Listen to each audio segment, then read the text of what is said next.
My name is Theodore James.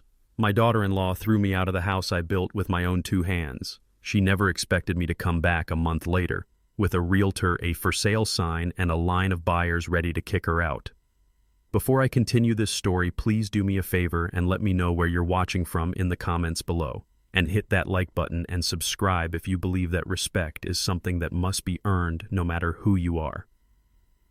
At 68 years old, I thought I had seen everything. I've built dozens of houses with these two hands, watched them rise from the red Georgia clay to become shelters, to become homes. But I never imagined I'd be standing on the perfectly manicured lawn I'd seated myself 40 years ago, watching my daughter-in-law Amber kick the last box of my few belongings onto the grass. The cardboard box landed with a dull final thud. A silver picture frame flipped out, landing face up. It was my late wife, Vivian, her smile beaming up at the sky, a painful, beautiful reminder of a world that once made sense. "Get out!" Amber's voice was high and sharp like breaking glass. Her face was flushed, not with shame, but with a kind of righteous fury. "You hear me, old man? Get out of here. This is my house now, mine and Kevin's." She waved a piece of paper in her hand, the deed I had foolishly signed over to them last year, waving it like a flag of conquest. My son Kevin stood a few feet behind her on the porch, a tall, slumped shadow of a man shrunk by his own spinelessness. He looked like a boy, caught doing something wrong. His large eyes, his mother's eyes, darting between me and his wife, his mouth opening and closing with no sound coming out. "Amber, honey," he finally managed to whisper. "Don't do this. Where is he going to go? That's not our problem anymore." Amber spun on him, her manicured finger jabbing toward his chest. "Don't you get it, Kevin? This is our chance to finally live our own lives.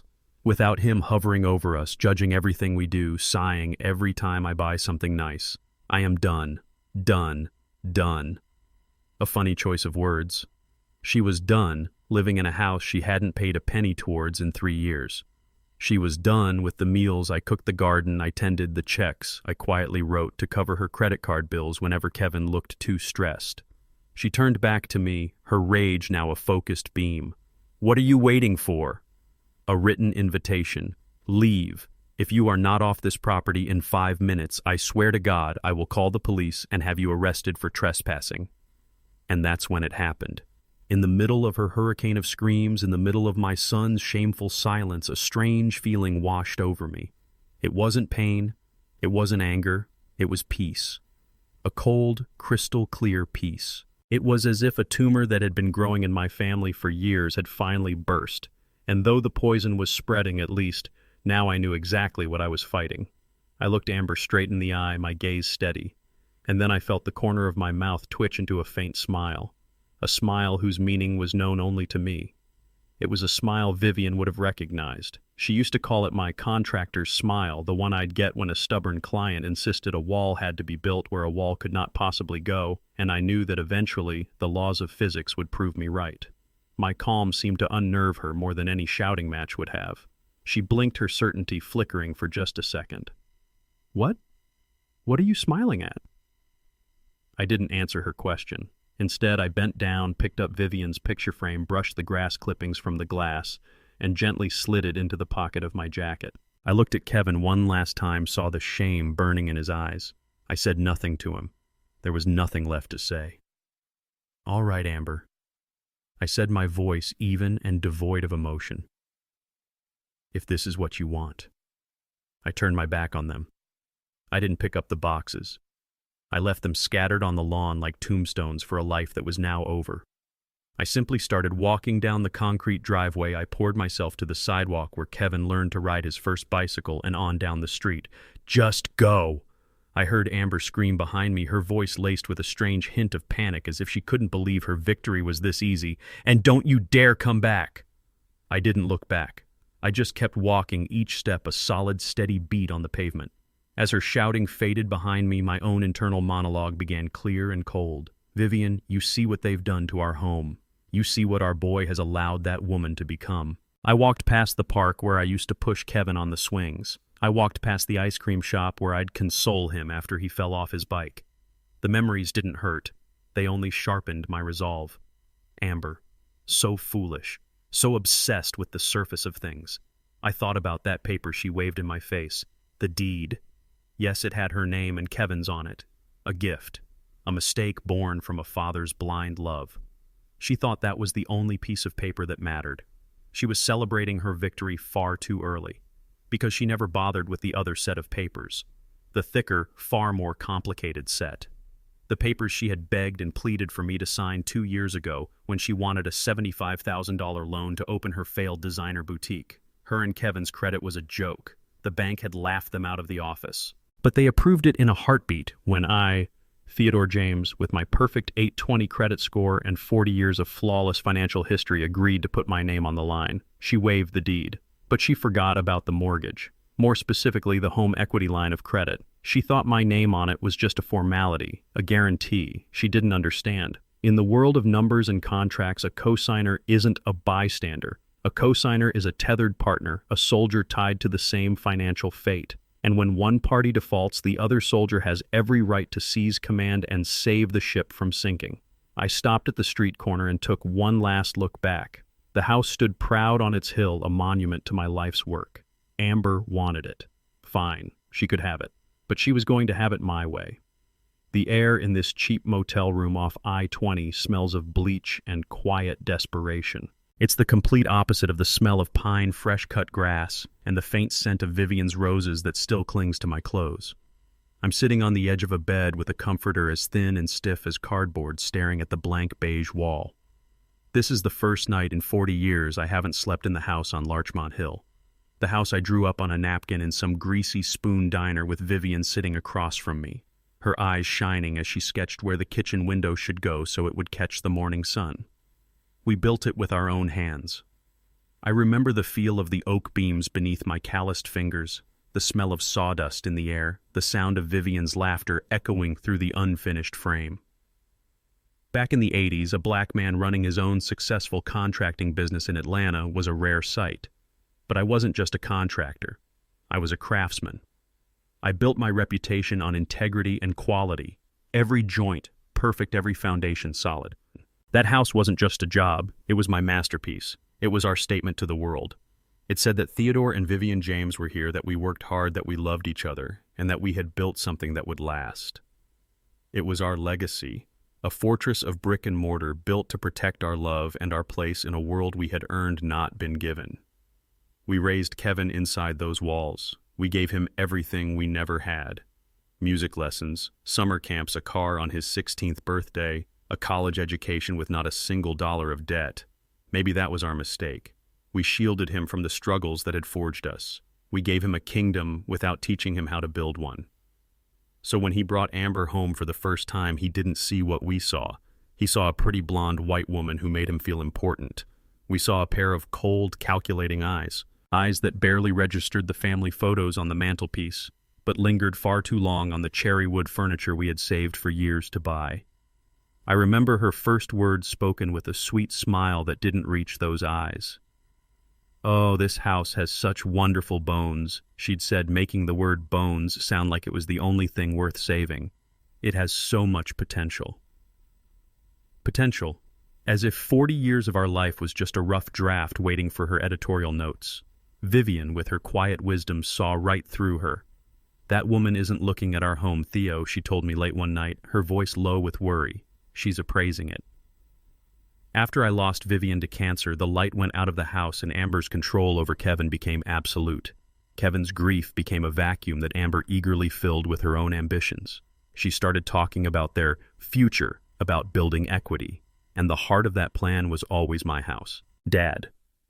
Kevin came to me one day, his words clearly coached by Amber. "We've been talking. It would be safer for everyone if my name and Amber's were on the deed, just in case something happens. It's what Mom would have wanted." And like a fool, I believed him.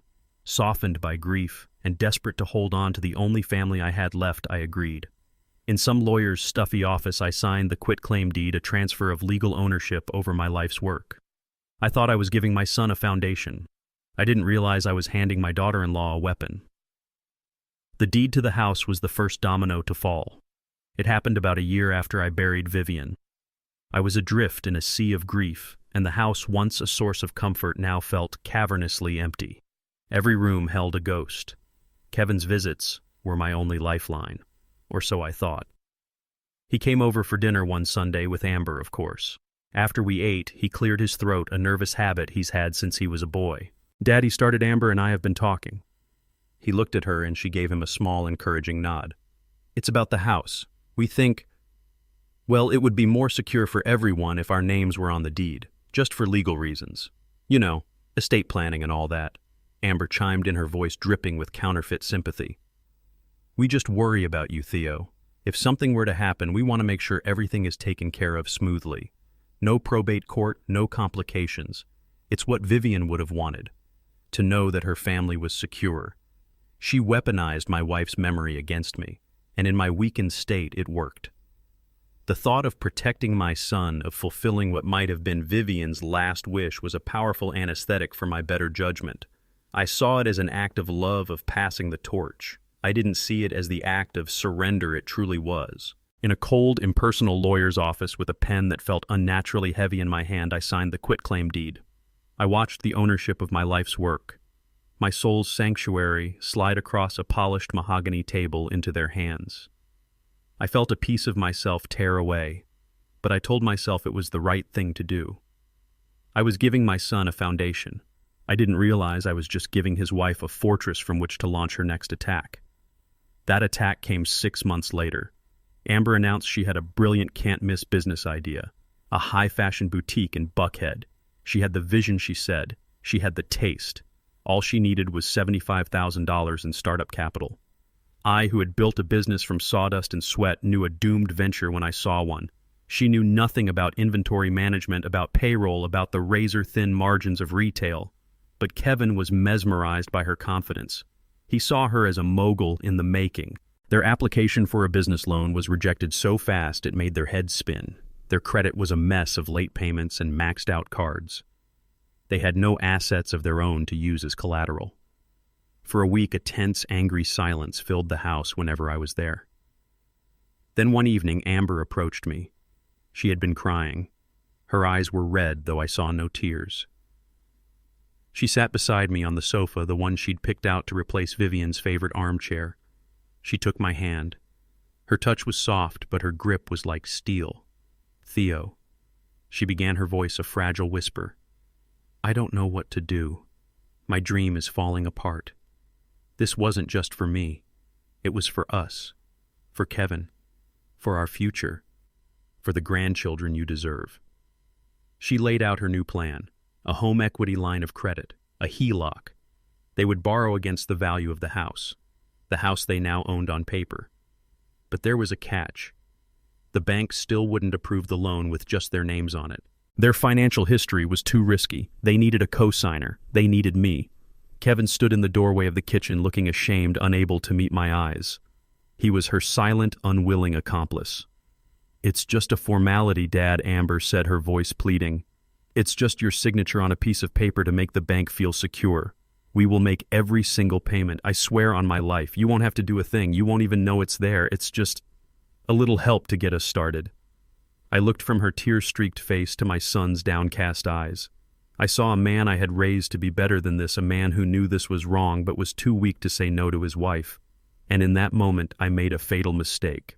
I chose to save my son from a difficult conversation instead of saving myself from a disastrous commitment. I thought my love could fix his weakness. "All right," I said, the words feeling like ash in my mouth. "I'll do it." She didn't wait. She'd had the documents from the bank ready the whole time, sitting in a neat manila folder on the counter. She spread them out on the kitchen table, the same table where Vivian used to help Kevin with his homework. Amber's entire demeanor changed. The fragile, crying woman vanished, replaced by a sharp, efficient businesswoman. Her cheerfulness was jarring. "Okay, this is so wonderful, Theo. You're a lifesaver, really. Just sign here. And here," she said, her finger pointing to the signature lines. I remember her thumb was resting on the page, partially covering a dense paragraph of fine print. The paragraph I would later learn that detailed the co-signer's absolute and total liability for the entire debt. The paragraph that gave the co-signer the right to take action to prevent foreclosure in the event of a default. I looked at Kevin. He finally met my gaze, a flicker of something, maybe gratitude, maybe just relief in his eyes. And that was enough for me. I picked up the pen. The scratch of the nib on the thick paper sounded unnaturally loud in the quiet kitchen. It was the sound of a trap being set. With a few strokes of ink, I bound my financial future to their recklessness. I tied my good name to her bad intentions. The moment I lifted the pen, Amber's smile became a tight, triumphant line. "Thank you, Theo," she said, her voice now crisp and businesslike. She gathered the papers with a brisk efficiency, tapping them into a neat stack. "We won't let you down." As she walked out of the room, folder in hand, I was left with a cold, sinking feeling in the pit of my stomach. It was the feeling a builder gets when he looks at a brand new wall and sees a hairline crack already forming in the foundation. I had trusted my son, but I had just handed his wife a wrecking ball. Amber's boutique imploded in less than a year, just as I knew it would. A monument to her vanity, built on a foundation of my credit now reduced to a pile of debt and unsold designer dresses. She never admitted her failure, of course. Admitting fault was not in her nature. Instead, the bitterness of her collapsed dreams seeped back into the house, and she began to resent me for simply being there, a silent witness to her incompetence. My presence was a constant reminder of the favor she had needed, and she couldn't stand it. So she began a new project, the systematic erasure of my wife Vivian from the home we had built together. It started subtly. The warm floral curtains Vivian had sewn for the living room were the first to go, replaced by cold gray blinds. "It's about creating a clean, modern aesthetic," Theo Amber announced, as if our 40 years of comfort and love were just clutter. The solid oak dining table where we had hosted every Thanksgiving dinner of Kevin's life was sold and replaced with a glass and chrome monstrosity that looked like it belonged in a corporate boardroom. "We need to declutter," she'd say. "It's more sophisticated." Then came the photographs. One by one, the pictures of Vivian, of a young Kevin, of our life together vanished from the mantelpiece. In their place appeared abstract art canvases of angry slashes and meaningless colors that Amber had bought online. When I finally confronted her, my voice trembling with a rage I was struggling to contain, she just shrugged. "Oh, I put them in a box in the attic. We can't live in the past, Theo. It's not healthy." Every change was a fresh stab of grief, a new loss of my wife. I felt like I was watching her die all over again, one memory at a time. I'd plead with Kevin, but it was useless. He'd just look at the floor and mumble, "It's her house too now, Dad. We have to compromise." But it was never a compromise. It was a conquest. The final frontier was Vivian's garden. It was her sanctuary, a riot of color and life. Amber let it wither. She complained about the weeds, the thorns on the rose bushes. "I have a vision for this space," she'd say, looking out the window. "A large stone patio, a fire pit, something clean, something we can actually use." She was talking about paving over my wife's soul, and my own son just stood there and nodded. Her vision of a new life for the house culminated in a series of lavish parties.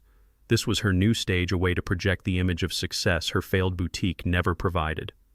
Our home, once a haven for family and old friends, was now filled with Amber's crowd. They were loud, slick people who smelled of expensive perfume and entitlement. They talked about their portfolios, their vacations to Martha's Vineyard, their children's Ivy League applications. They were a tribe I didn't belong to, speaking a language of casual wealth I didn't understand. And in my own home, I was made to feel like an intruder. I remember one party in particular. It was a warm summer evening. The house was overflowing with these strangers. The air was thick with their artificial laughter. I was sitting in the corner of the living room, in the one original armchair Amber hadn't gotten around to replacing yet, feeling completely invisible. A man with a pink polo shirt and a smug smile, a man Amber had introduced as Chad, noticed me. He sauntered over, a glass of champagne in his hand. He looked down at me. "So you're Kevin's dad?" he asked, his tone a mixture of surprise and condescension. "Amber mentioned you were staying here." The phrase, "staying here," made me sound like a refugee, a charity case she had graciously taken in. "This is my home," I said, my voice quiet but firm. "I built it." Chad's eyebrows shot up in genuine surprise. He let out a low whistle. "You're kidding. You built this place yourself. Good for you." He said it the way you'd praise a child for a finger painting. He looked around the room at the high ceilings and the custom woodwork. "Must be incredible for you seeing your son do so well. I mean, from your beginnings to have him in the corporate world in a house like this. It's the American dream, isn't it?" His words were a masterclass in subtle racism. He had in one smooth monologue dismissed my life's work as a humble beginning and positioned my son's desk job as the pinnacle of achievement. He had drawn a line between my world of physical labor and their world of abstract wealth, and made it clear which one he considered superior. I saw Kevin across the room laughing at a joke one of Chad's friends had told. He caught my eye for a second, then quickly looked away, a flush of shame on his face. He knew what was happening, and he did nothing. Amber glided over, placing a proprietary hand on Chad's arm. "Don't bother him, Chad," she said with a laugh. "He's not much of a conversationalist." She turned to me, her smile a tight warning slash. "Theo, can I get you anything? A glass of water, maybe? Before you go up to bed." She was dismissing me. In front of her friends in the middle of my own living room, she was treating me like a child who was past his bedtime. The humiliation was a physical thing, a hot, suffocating weight in my chest.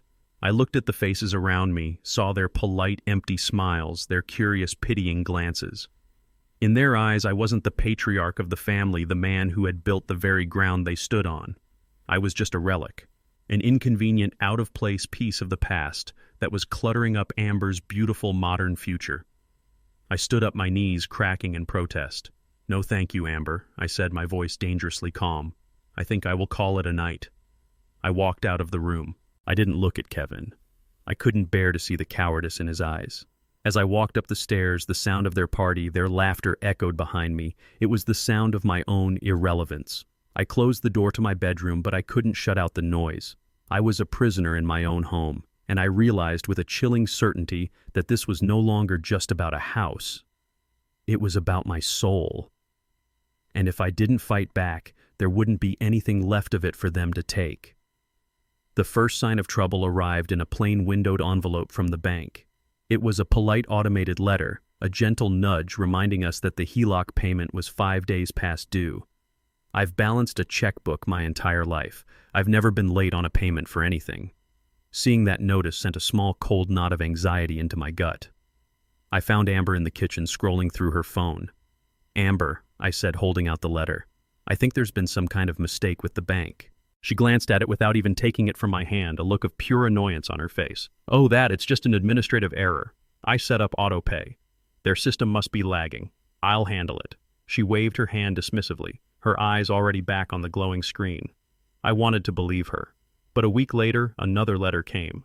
This one wasn't as polite. The words, "payment overdue," were printed in bold red ink. The knot in my stomach tightened.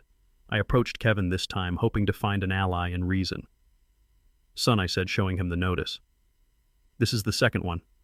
Are you sure everything is all right?" He wouldn't meet my eyes. He just shrugged, stuffing his hands in his pockets. "Amber's on top of it, Dad. She said she's handling it. Don't worry." He was choosing willful ignorance over confrontation. He was choosing his wife's flimsy lies over his father's lifetime of financial prudence. The letters kept coming after that, each one more aggressive than the last. Second notice. Final warning before action. They were no longer friendly reminders. They were threats. Every time I brought one up, Amber's annoyance grew into outright hostility. "Are you going through our mail now, Theo?" she snapped one afternoon when I placed another red-stamped envelope on the counter. "This is our business. I told you I handled it. Stop hovering over me like I'm a child." "I'm hovering because my name is on that loan too, Amber," I reminded her, my voice low and steady. "If you default, I default." She actually laughed, a short, ugly sound. "Oh, please. You have perfect credit. A little late payment isn't going to hurt you. You need to relax." She didn't get it. Or maybe she just didn't care. She saw my good name not as something to be protected, but as a safety net she could abuse without consequence. Then the final letter came. It was different from the others. It wasn't a standard business envelope. It was a large 9x12 manila envelope, and it arrived via certified mail. The mailman, a young man named Marcus, who I'd known since he was a boy, stood at my door with a clipboard and a pen. "I need your signature for this one, Mr. James," he said, his expression serious. My hand trembled slightly as I signed my name. I took the heavy envelope inside. It felt like a verdict. I sat down at the kitchen table, the one Amber now hated, and carefully opened it. The document inside was thick, filled with the cold, unforgiving language of the law. But I didn't need to read all the fine print. The words at the top of the first page leaped out at me as if they were on fire. Notice of default and intent to accelerate. I read on my blood turning to ice. My eyes scanned the legal jargon, picking out the phrases that mattered. 90 days delinquent. Failure to cure the default within 30 days. And the final devastating sentence, will result in the commencement of foreclosure proceedings. Foreclosure. The word hit me like a physical blow. They were going to take my house. The bank was going to seize the home my wife and I had poured our souls into, all because of a $75,000 loan that Amber had squandered on designer handbags and overpriced lattes for her failed boutique. The full weight of the situation crashed down on me. This wasn't just a late bill anymore. This was a legal declaration that the contract had been broken. This was the bank's final warning before they brought down the hammer. And my name, Theodore James, was right there on the document, legally bound to the disaster. My credit score, a source of pride I had painstakingly built over 50 years, was about to be turned to dust. The home Vivian loved was about to be auctioned off on the courthouse steps. This was no longer about Amber's disrespect or Kevin's weakness. This was a 5-alarm fire, and she had been lying to me the whole time, telling me there wasn't even any smoke. The patience I had held on to, the hope that they would do the right thing, it all evaporated in that moment. It was replaced by a cold, hard certainty. I slowly folded the letter, my hands no longer trembling with fear, but steady with resolve. This was the evidence. This was the weapon. This was the end of my silence. I stood up from the kitchen table, the notice of default clutched in my hand like a declaration of war, and I went to find my son and his wife. The conversation we were about to have would be their last chance, and I already knew they were going to fail the test. I didn't call a lawyer. The law felt too cold, too impersonal for a wound this deep. I needed someone who understood that this wasn't just about property lines and legal clauses. This was about legacy. It was about the soul of a community. So I called Monique Rollins. I've known her since she was a little girl with pigtails running around my construction sites while her father, my best friend Franklin, helped me frame a new house. Franklin and I came up together, two black men with nothing but calloused hands and a belief that we could build a better world for our children. He was gone now, but his daughter was a firecracker. She'd taken the lessons of hard work her father taught her and forged them into a thriving real estate empire right here in Atlanta. She was sharp, successful, and most importantly, she understood the value of a home built from the ground up. Her office was in a sleek glass tower downtown, a world away from the sawdust and sweat of my life. But when she came out to the lobby to greet me, her hug was as warm and genuine as her father's had always been. "Uncle Theo," she said, her professional smile instantly replaced by real concern as she saw the look on my face. "What's wrong? You look like you've seen a ghost." "Worse," I said, my voice heavy. "I think I'm about to become one." In her glass-walled conference room, I laid the story out on her polished table.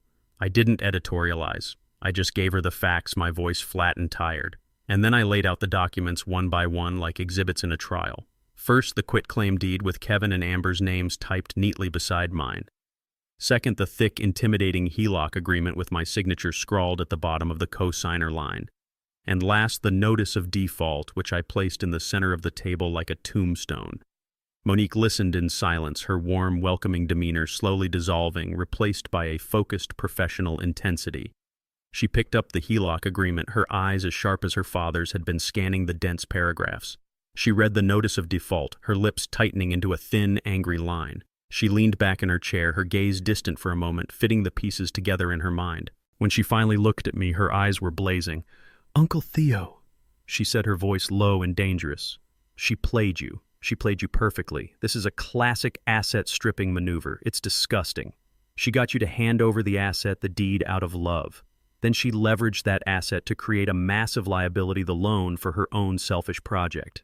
And the truly diabolical part is that she legally shackled you to that liability. She tapped a perfectly manicured finger on the notice of default. She thinks this letter is her victory. She thinks that by defaulting, the worst that can happen is that your credit gets ruined and maybe, just maybe, you'd be forced to sell your retirement assets to pay it off for them. She thinks she has you trapped." I just nodded, the weight of it all pressing down on me. "But she made one mistake," Monique continued, a predatory gleam now in her eyes.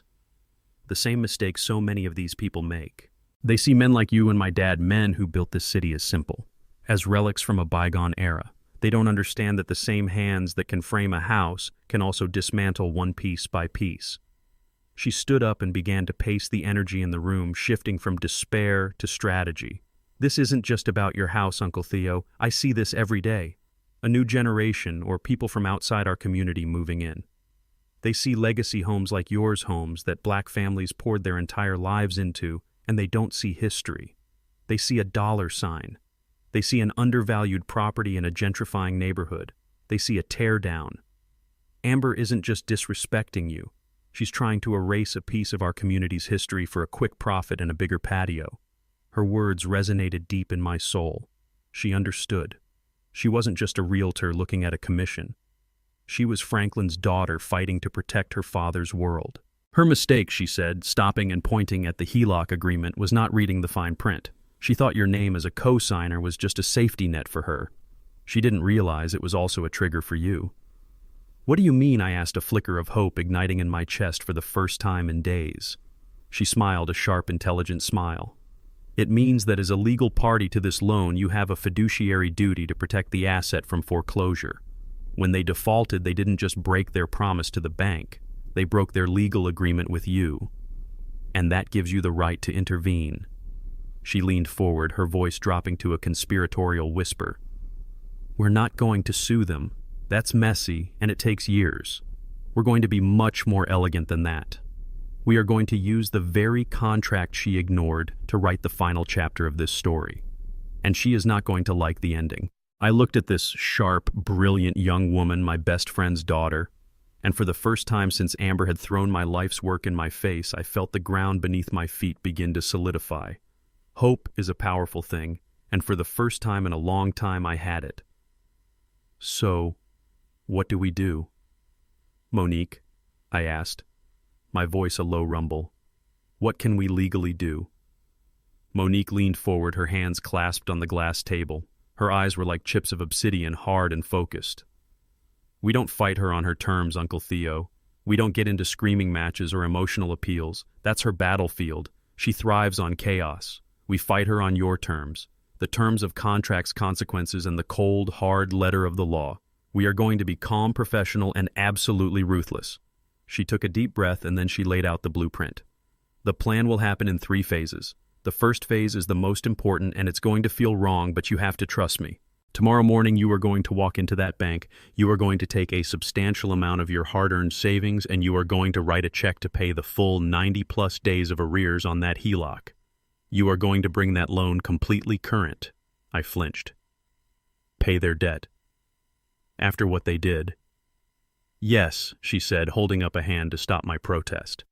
I know it feels like rewarding them, but listen. This is the most powerful move you can make. By bringing the loan current, you immediately and single-handedly stop the foreclosure proceedings. You take all the power away from the bank. But more importantly, you legally establish yourself as the responsible party who just saved their primary asset from seizure. You transform from a simple co-signer into their personal creditor. They no longer just owe the bank, Uncle Theo. They now owe you. My mind, the mind of a builder, began to see the structure of her plan. I was shoring up the foundation before I demolished the walls. Phase 2 happens at the same time, she continued. While you're at the bank, I'll be in my office drafting a legal demand letter. It won't come from a fancy law firm. It will come from my real estate office, which in some ways is even more intimidating. It will be sent via certified mail to Kevin and Amber James at your home address, requiring their signatures upon receipt. And what does this letter say? I asked. It will state 2 things with crystal clarity. First, it will formally document that they were in a state of default on their loan obligation and that you, Theodore James, as the co-signer, were forced to cure that default in the amount of whatever the total is, let's say $12,000, to protect your joint financial interests and prevent foreclosure. It will include a copy of the bank receipt as proof. Second, it will demand not request full repayment of that $12,000 to you, plus a full immediate payoff of the remaining $63,000 balance of the HELOC within 30 calendar days. I stared at her. But they don't have that kind of money, Monique. They can't pay it. That's why we're in this mess. A slow, dangerous smile spread across her face. I know, Uncle Theo. And that's the entire point. That's the trigger for phase 3. The letter will contain one final beautiful clause. It will state that if they fail to meet these financial obligations within the 30-day period, you, as the co-signer whose financial standing is at risk and who now has a vested, documented financial stake in the property, will exercise your full legal right to force the sale of the asset in order to satisfy the outstanding debt to the primary lender and to yourself. In plain English, it means if they can't come up with the money in 30 days, we are putting your house on the market. It was breathtaking. It was elegant. It was brutal. It was a perfect, inescapable trap constructed from the pieces of their own greed and irresponsibility.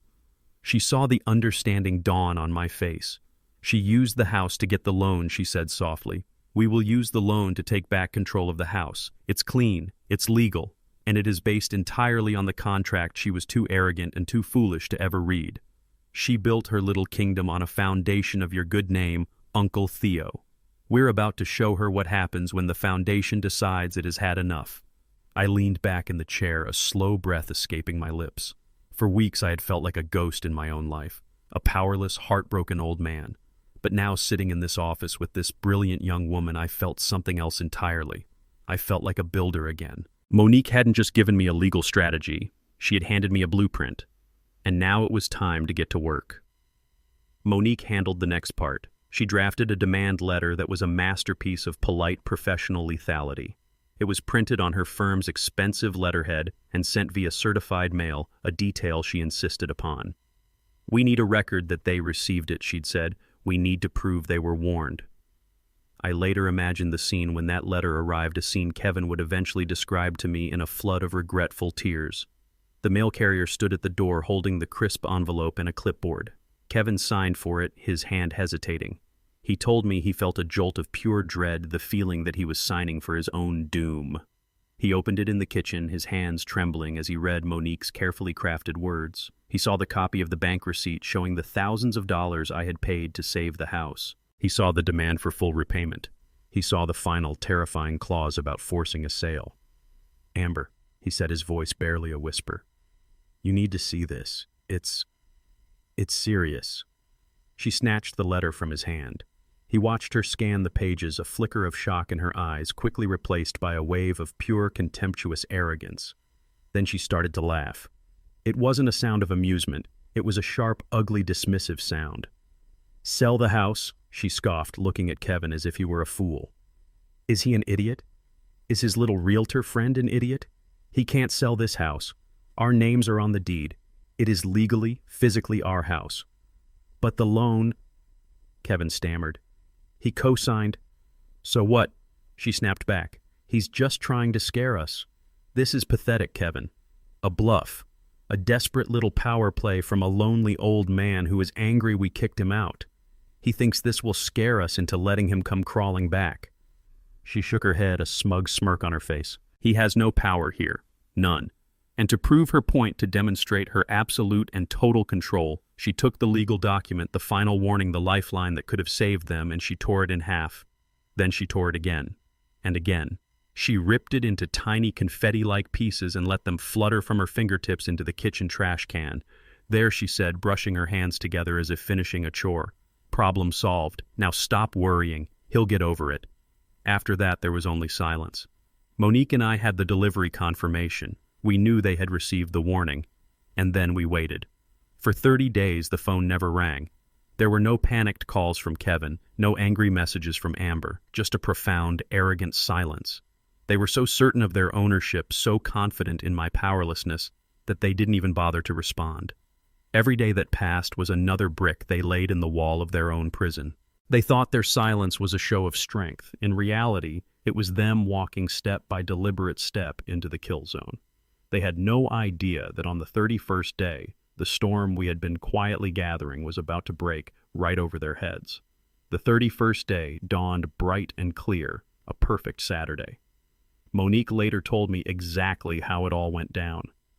Amber was in the kitchen sipping a mimosa, talking loudly on her phone to one of her friends about her plans to tear out Vivian's garden and install a saltwater pool. Kevin was reading the news on his tablet, a picture of domestic bliss built on a foundation of lies. They were comfortable. They were secure. They believed they had won. Their victory was so complete, so absolute in their minds, that they never saw the sleek black SUV that pulled up to the curb. Monique didn't rush. She got out of her car, dressed in a sharp professional blazer, and walked to the back. With a calm, deliberate motion, she lifted out a large wooden post with a sign attached. It was a beautiful sign, crisp and clean, with her firm's elegant logo and her own smiling, confident face under the bold, unmissable words, "For sale."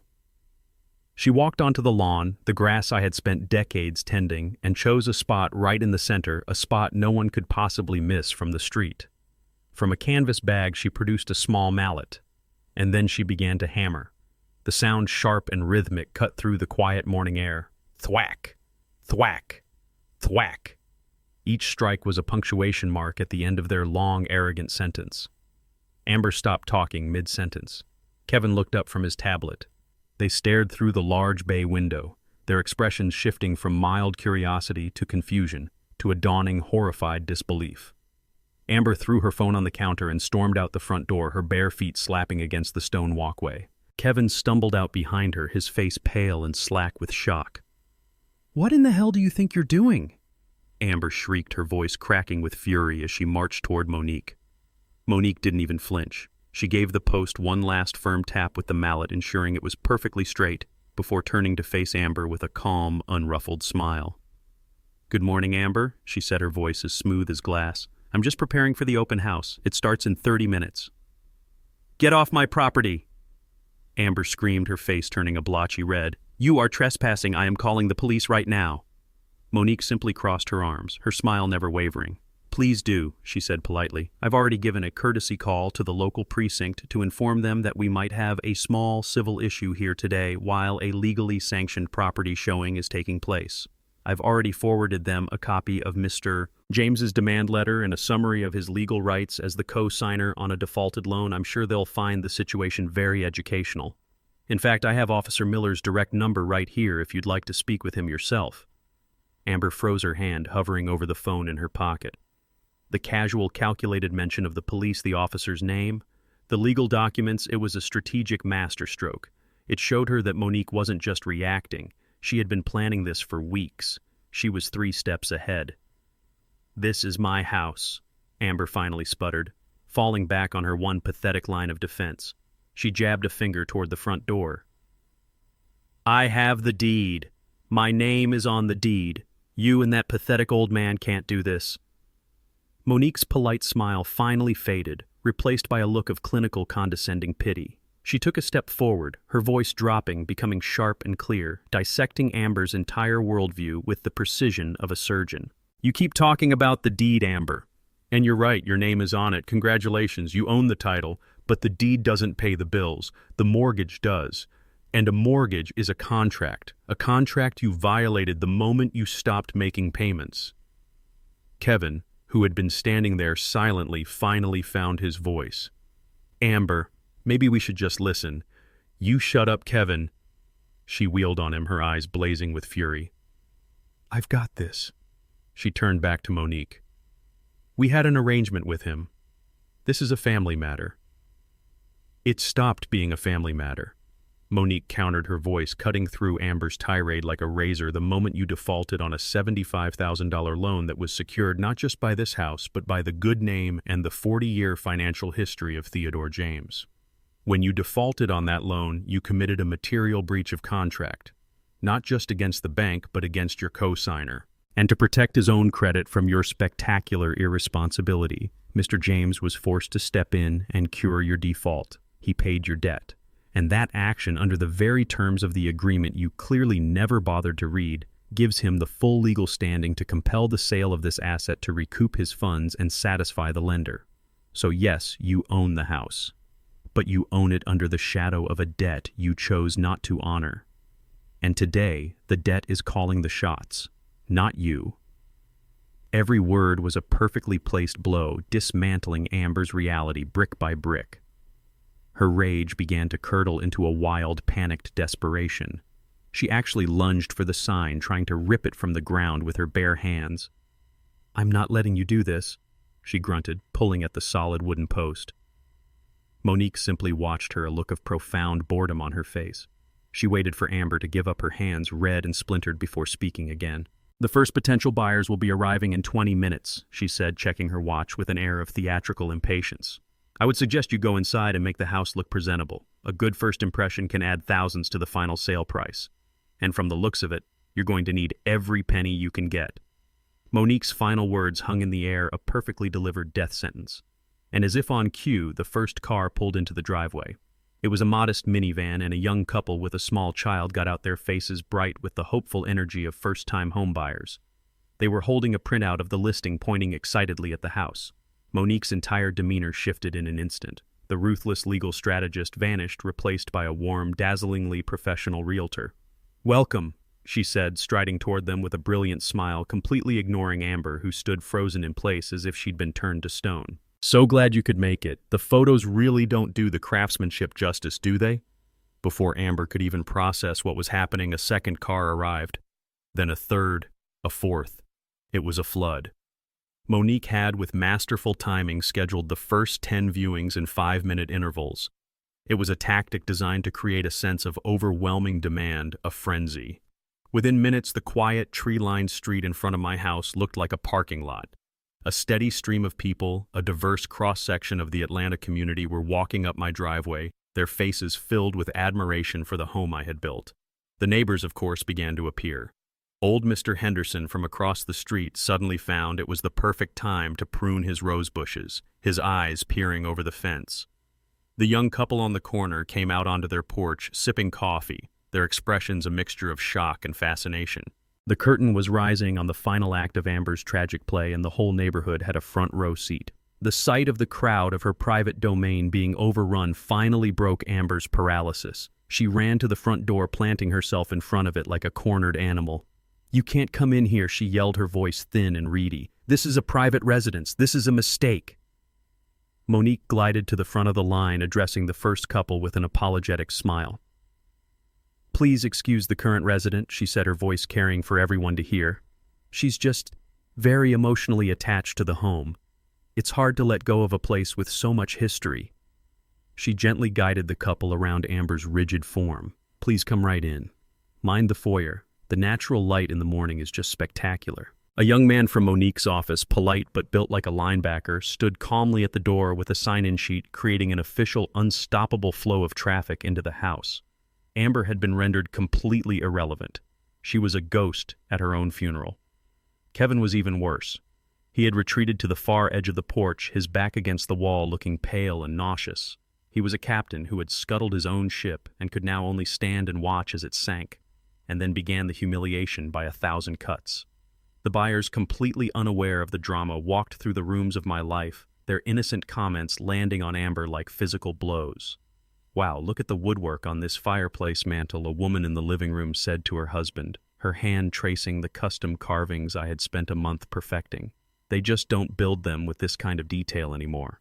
The new constructions are all so flimsy." Amber, who had just last month called that same mantel old-fashioned and dated, flinched as if she'd been slapped. Another couple stood by the back window looking out at Vivian's neglected garden. "This yard needs some love," the husband said, "but look at this layout. The person who planted this had a real vision. Can you imagine it cleaned up?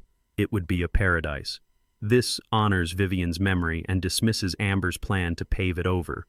A man with a kind face, a doctor perhaps, approached a flustered Amber, directly mistaking her for the owner. "Excuse me," he asked politely. "The listing says this was custom built by a master contractor. Can you tell me if the foundation is sound? It must be solid as a rock." The irony was so thick I could feel it from miles away. The foundation of the house was perfect. The foundation of her ownership, however, was nothing but sand. But the most brutal comments were the ones whispered just loud enough for her to hear. "I wonder why they're selling," a young woman whispered to her partner. "The place is perfect. They look so young. Maybe they're in some kind of financial trouble." The words hit their mark. I could just picture Amber's face, a mask of fury and shame. Her entire identity was built on projecting an image of effortless wealth and success, and now in her own home she was being publicly exposed as a failure. The breaking point came when a woman, impressed by the crowd, asked Monique a simple question. "There's so much interest today. Are you expecting to get multiple offers?" Monique's professional smile was dazzling. "Oh, absolutely," she replied, her voice projecting across the crowded room. Based on the pre-listing inquiries and the turnout today, we are anticipating a very competitive bidding situation. I wouldn't be surprised if it sells for well over asking price by the end of the day. That was it. The idea of her losing the house was one thing. The idea of other people fighting over it, of its value being affirmed, of her being replaced by someone more deserving and financially sound, was more than she could bear. "Get out!" she finally screamed, the last shred of her composure snapping. "Get out of my house, all of you."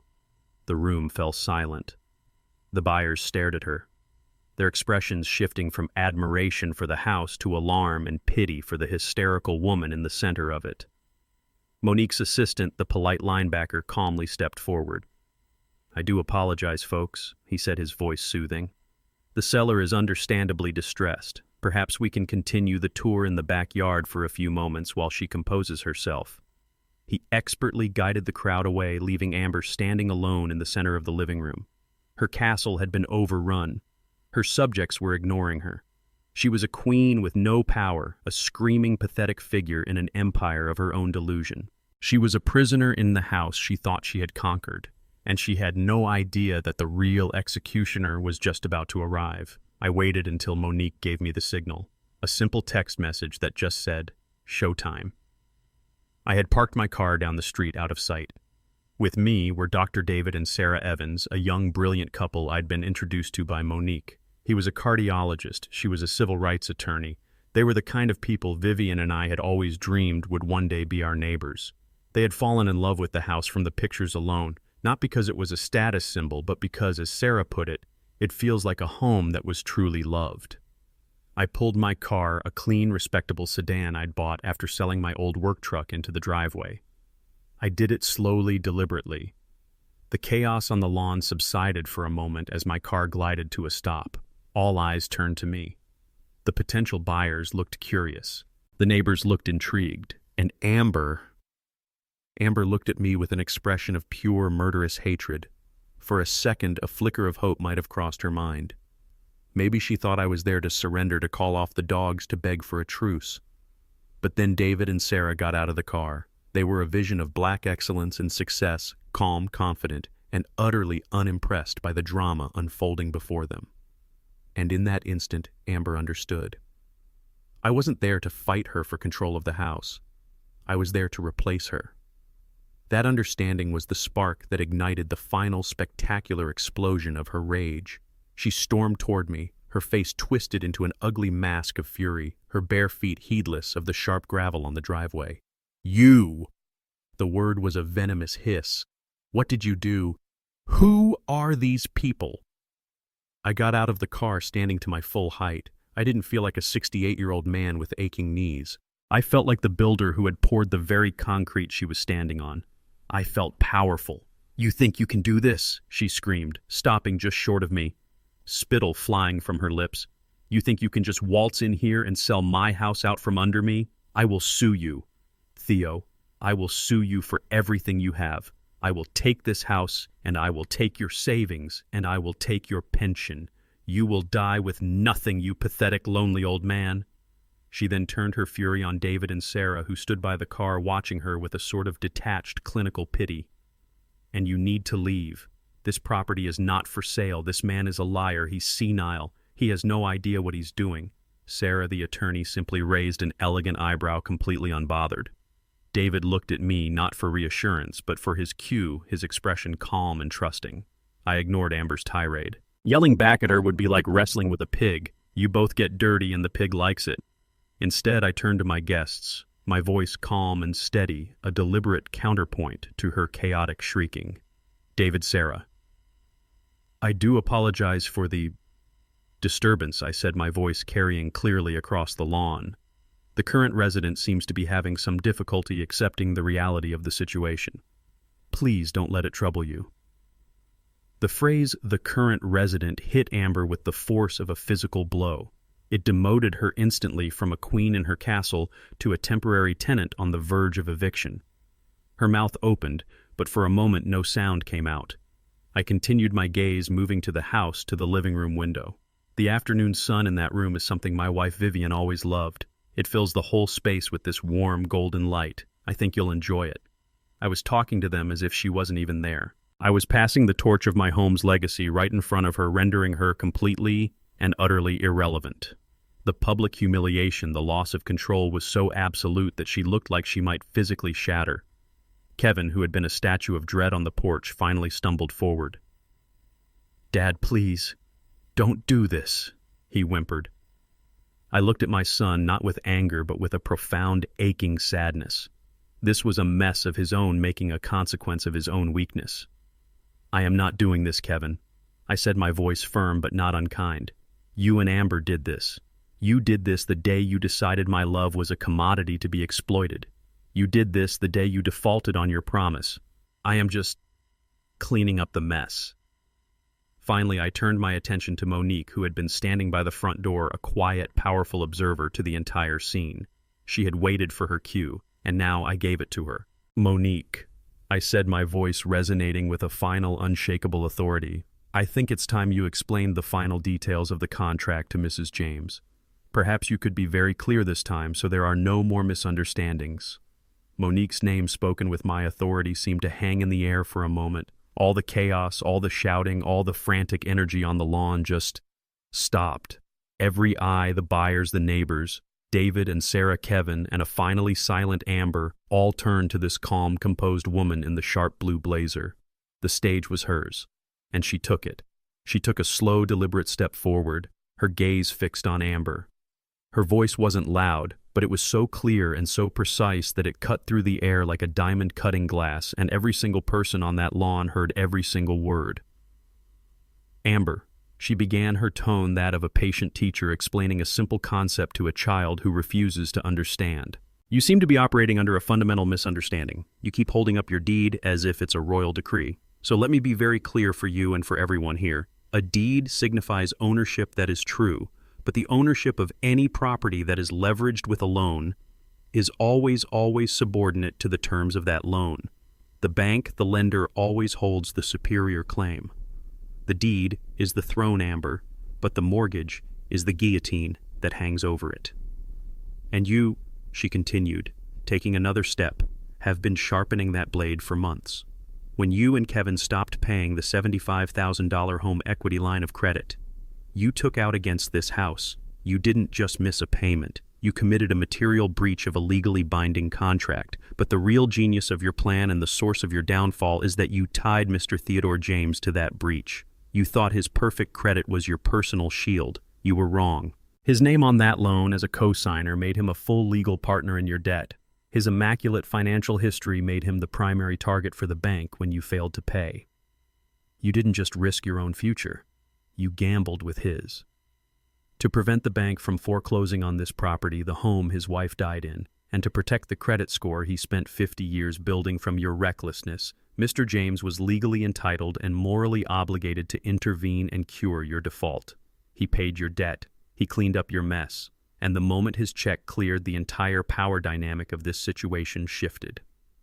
Monique paused, letting the weight of that statement sink in.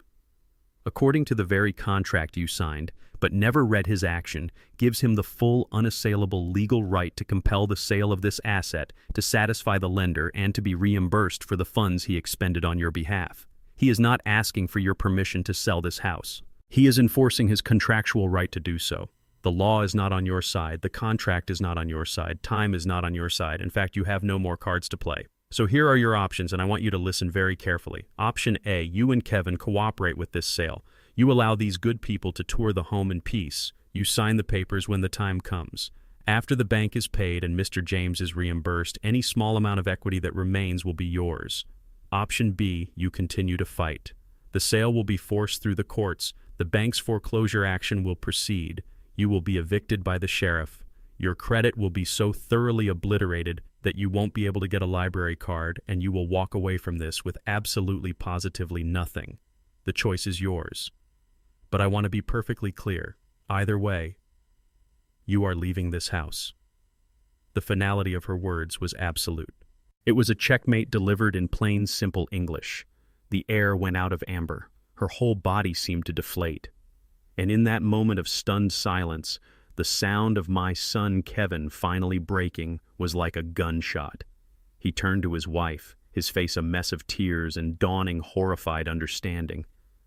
"I told you, Amber," he choked out his voice, a ragged sob. "I told you we should have listened. I told you we couldn't afford it. You did this. You promised me it was fine. You promised me you were handling it. You ruined us. You ruined me." His accusation, the first time he had ever truly stood up to her, was the blow that shattered her completely. All the fight, all the arrogance, all the vicious, snarling rage just vanished.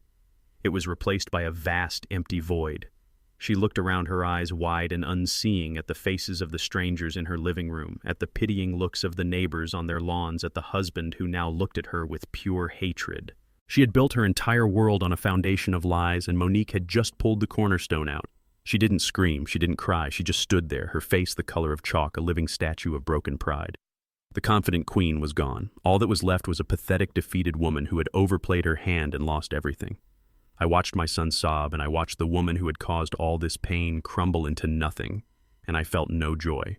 I felt no triumph. I just felt a profound, heavy sadness for the wreckage they had made of their lives. Monique let the silence hang for a moment longer. Then she turned to the stunned crowd of buyers, her voice once again bright and professional, as if the entire brutal domestic drama had never happened. Now she said with a brilliant smile, "If there are no further interruptions, I'd be happy to answer any questions about the local school district and the property taxes." 6 months have passed since that day on the lawn, the day the foundation of my family finally crumbled so that something new could be built in its place. I'm writing this from the balcony of my new condominium overlooking Piedmont Park. The air is clean up here. The space is smaller than the house on Larchmont Hill, but my life feels bigger. The walls are filled with my things, with Vivian's photographs displayed proudly on every surface. It is a quiet place, a peaceful place. It is a home, not a battlefield. The house sold, of course. It sold that very day to David and Sarah, the young couple who had stood by my side. They paid the full asking price in cash. The bank was satisfied I was reimbursed for the money I had fronted, and the remaining equity was split.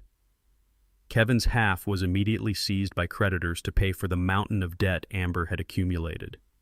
My half was more than enough to buy this condo and secure my future. David and Sarah invite me over for dinner every other Sunday. They are wonderful stewards of my life's work. Sarah has taken to Vivian's garden with a passion, and the roses have never looked more beautiful. They honor the history of the house, and in doing so they honor the memory of my wife.